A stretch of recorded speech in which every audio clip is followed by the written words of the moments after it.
శుభోదయం అందరికి. నా పేరు గీతచరం. నా పేరు సహస్ర. నా పేరు రికిత. నా పేరు పవని. నా పేరు శృతి.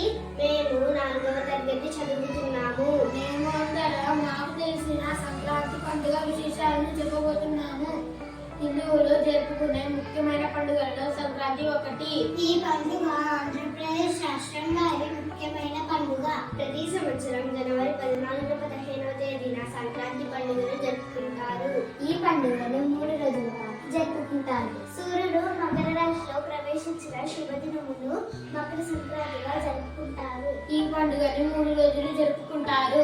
మొదటి రోజు భోగి, రెండవ రోజు సంక్రాంతి, మూడవ రోజు కనుమ.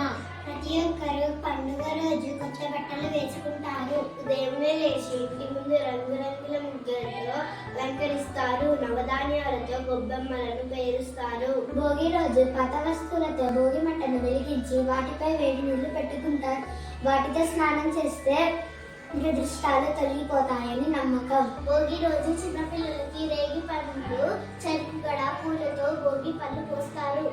సంక్రాంతి రోజు పొంగలి చేసి సూర్యుడికి నైవేద్యంగా పెట్టారు.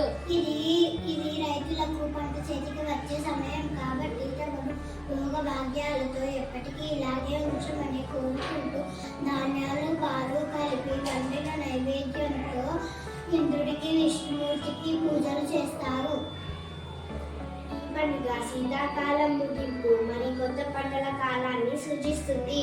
పండుగ రోజు ఇంటి గుమ్మాలకు మామిడి తోరణాలు కడతారు. కనుమ రోజు పెద్దలందరికీ బియ్యం ఇచ్చి ముక్కతో బంధువులకు భోజనం పెడతారు. అలాగే పిల్లలు గాలిపటాలు ఎగరవేస్తారు. పెద్దవారు ఎద్దు పందాలు, కోడి పందాలు నిర్వహిస్తారు. ముగ్గులు, రథం ముగ్గులు, గొబ్బెమ్మలు, భోగిపళ్ళు, హరిదాసు, గంగిరెద్దు, గాలిపటాలు, కోడి పందాలు ఇవన్నీ ఈ పండుగలో ప్రత్యేకతలు. వివిధ ప్రదేశాలలో ఉన్న వారందరూ వారి సొంత ఊరికి చేరుకుని అందరూ కలిసి పండుగను ఆనందంగా జరుపుకుంటారు. రైతులు భోగి రోజున గోపూజ, భూమి పూజ, ఆయుధ పూజ చేసుకుంటారు. ధన్యవాదాలు.